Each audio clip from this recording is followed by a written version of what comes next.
It was halfway buried. It's about this thick. It's about halfway buried. I pulled it up, unzipped it. I couldn't really see, and I opened it up and dead. A man walks his dog through a park on Cleveland's east side. It's an evening routine. Same path, same stops. But lately, something has been different. For about a week now, his dog has been pulling toward the same spot. A mound of dirt near the edge of a field right beside a school. The dog sniffs at it, lingers too long, won't move on, and tonight, the man decides he's going to see what's there. He kneels down. He pulls a suitcase from the shallow earth. He unzips it. Inside that suitcase was the body of a child. But here's what police didn't know yet.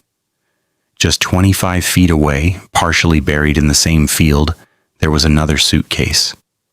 And inside that one was another child. 2 girls, half-sisters, stuffed inside luggage and buried in shallow graves within steps of a school playground. And the person responsible for putting them there? She was living right across the street. And she was their mother. But before we get to how investigators tracked her down in under 48 hours, we need to go back to that park. Because the body cam footage from that night tells a story that words alone cannot. Hey, so you can show me your rising.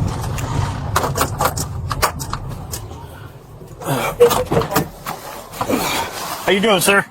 A little shaken up right now. Understood. If you go, you can see the case from back here. It's all the way straight to the back. It's close to that sign? Yeah, see the little black Straight ahead in front of me? Okay. Straight, It's yeah. a suitcase? It's a suitcase. I've been walking past it for about a week now because I take my dog. I stay right here. I take my dog. I usually walk her through there and then come around here. Okay. And for the last week, she's been it was like a mound of dirt. She's been stopped and sniffing like a little too long. Okay. And today I was like, well, I'm gonna take it. I hope it's not what I'm. Right. And it was halfway buried. It's about this thick. It's about halfway buried. I pulled it up, unzipped it. I couldn't really see, and I opened it up and hid. Buried under the dirt it was? Yeah, halfway. Okay. You can see a little part of it sticking out. And you said you noticed it for about a week already? Yeah, it's been sitting over there. It's like somebody buried it or tried to bury it. And like I said, I walked my dog over there and she keeps stopping and she sniff a little too long. Right. You know, she sniffs stuff, and I'm like, I don't know what that is. Right. I'm not going to with it. And today I was just like, let me see what that really is. Okay. It's back there. All right, I pulled it up so it's kind of standing up and it stinks like hell. Okay. You're right here at 670? Yeah. What was your name, sir? Philip. Philip? Okay. I'm going to check it out. I'll be with you. Thank you.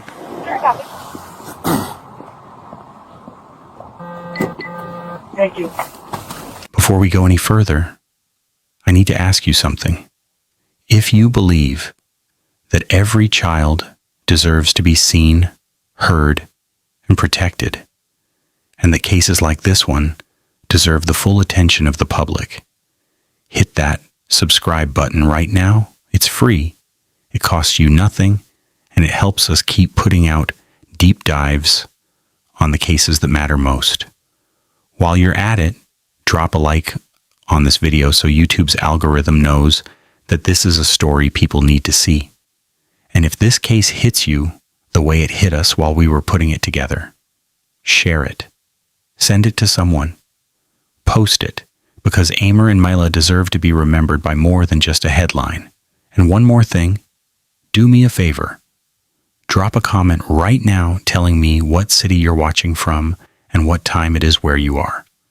We've got viewers from all over the world, and knowing where you are and when you're online helps us publish these videos at the right time so they reach you when it matters. So, go ahead, city and time. Drop it in the comments. Now, let's go back to Cleveland, because the body cam footage from that night is unlike anything I've covered. On the evening of Monday, March 2nd, 2026, Cleveland police received a 911 call just after 6 p.m. A man walking his dog near East 163rd and Midland Avenue had found what appeared to be human remains inside a suitcase. When the responding officer arrived, the caller, a local resident, met him near the park and walked him toward the scene. And the body cam footage captures every word of that conversation. The man explains that he lives nearby and walks his dog through this field regularly. For the past week or so, his dog had been fixating on a particular spot, a mound of dirt with something protruding from it, something that looked like a suitcase. He'd noticed it before but never investigated. Tonight he decided to pull it up. He tells the officer it was halfway buried, about this thick, sticking up from the ground. He pulled it up, unzipped it, couldn't see clearly at first, and then he opened it wider and saw a head. That officer, and I want to say this clearly, remained remarkably calm and professional. He radioed for backup. He asked a colleague to bring his flashlight. He waited. When additional officers arrived, they approached the suitcase together. And in the body cam footage, you hear the moment they confirm what they're looking at. One of them says simply, "Oh yeah, it is." Another officer describes the body as folded, positioned in the fetal position inside the luggage. It was not long after this discovery that officers, while working the scene, found a second suitcase. It was approximately 25 feet away from the first, also partially buried in a shallow grave. And inside was the body of another young girl, 2 suitcases, 2 children, buried in shallow graves at the edge of a playground, beside a school, in a residential neighborhood. And somehow, for at least a week, possibly longer, people walked past this field every single day and had no idea what was beneath the surface. When police first recovered these bodies, they had no identification, no names, no leads on who these children were. Cleveland's police chief, Dorothy Todd, addressed the public the following day. She confirmed the discovery of 2 young female victims. She said officers estimated one girl to be between 8.5 and 13 years old, and the other between 10.5 and 14. She said there were no clear visible indicators of cause of death. And perhaps most chillingly, she said there were no local missing persons reports for any children matching their descriptions. No one had reported them missing. Not a teacher, not a family member, not a neighbor. Not a single person in the entire city of Cleveland had called to say, "Where are these children?" The Cuyahoga County Medical Examiner's Office began working to identify the victims. On Wednesday morning, they released a preliminary finding. DNA testing confirmed that the 2 girls were half-sisters. They were related. And then on Thursday, the medical examiner released their names. 10-year-old Amor Wilson and 8-year-old Mila Chatman, both of Cleveland, Ohio. Amor, Mila. Those are the names that matter in this story. Not the name of the person who did this to them. Not the headlines. Amor and Mila. Mila's father would later describe her as a bundle of energy, a little girl who loved the color pink, who thought she was a princess, whose smile could light up a room. He called her a kid's kid, the kind of child who made other children happy just by being around. And according to a local councilman, these girls were allegedly homeschooled. They lived in a house that appeared well kept from the outside. There were no obvious signs of distress visible to the neighborhood. But what was happening behind that door was a different story entirely. And the answer to how these girls ended up in suitcases buried beside a playground starts with the person who was supposed to protect them the most. Cleveland police moved fast on this case. Remarkably fast. After the bodies were discovered Monday evening, detectives immediately began canvassing the surrounding neighborhood. They spoke to witnesses. They reviewed surveillance footage from the area. They applied what Chief Todd later described as intelligence-led policing strategies.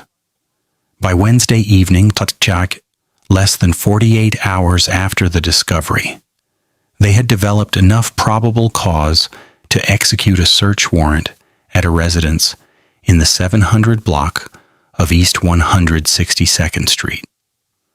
That home was located near the park where the suitcases were found. Neighbors say it was essentially right across the street. During the search, police detained a person of interest. That evening, Cleveland Police spokesman Sergeant Wilfredo Diaz confirmed the detention and said detectives planned to interview the individual. But here is the detail that makes your stomach drop. Inside that home, officers found a third child. This child was alive and appeared to be in good health. The child was immediately placed into the custody of the Department of Children and Family Services. On Thursday, March 5th, the Cleveland Division of Police made it official. The suspect's name? Aliyah Henderson, 28 years old. She was charged with 2 counts of aggravated murder, and police confirmed what many had already suspected. Henderson was the mother of both Amor Wilson and Mila Chatman. According to available records, Henderson had no prior criminal history, no record of violence. She had changed her last name in 2017 from Brannick to Henderson. An old lease document from a prior address listed her as living with 2 girls. On Friday morning, March 6th, Henderson was arraigned in Cleveland Municipal Court. The judge set her bond at $2 million. $1 million for each count of aggravated murder. The prosecutor told the court that the 2 girls' badly decomposed bodies had been found in shallow graves, inside suitcases. And while this arrest brought a small measure of relief to the Collinwood community, the story doesn't end here.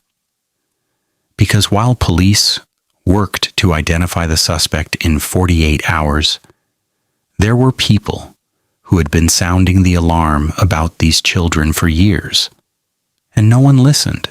On Thursday, as the world was learning Aliyah Henderson's name, a man stood at the growing memorial site near Saranac Playground, holding flowers.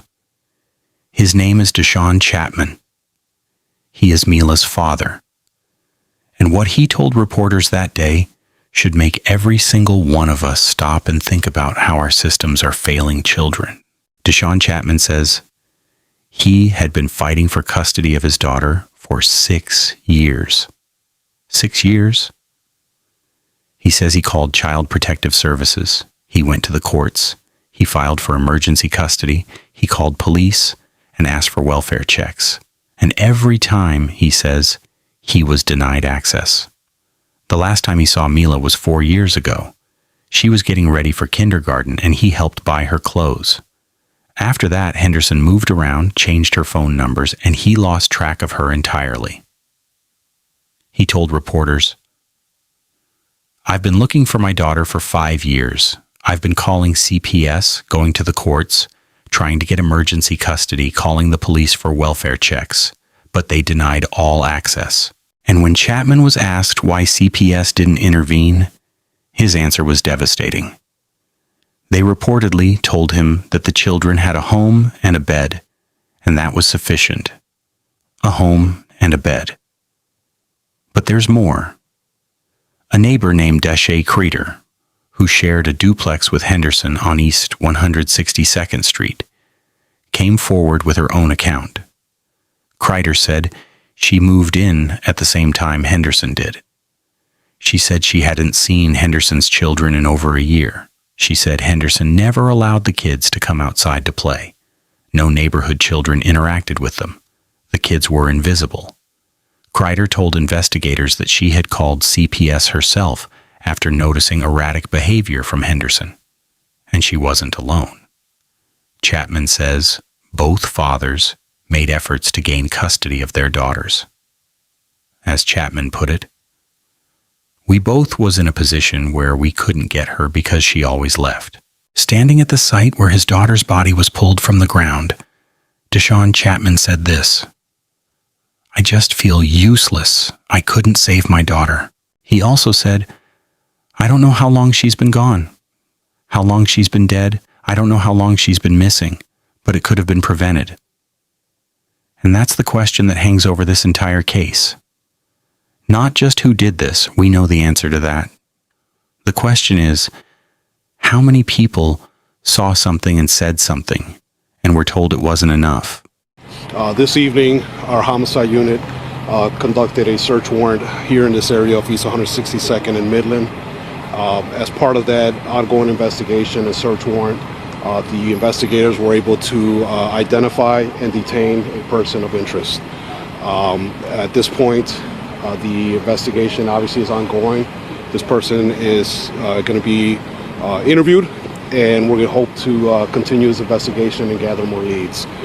This is not an arrest at the moment. It's just a person of interest that we're looking to talk to and gain some more information.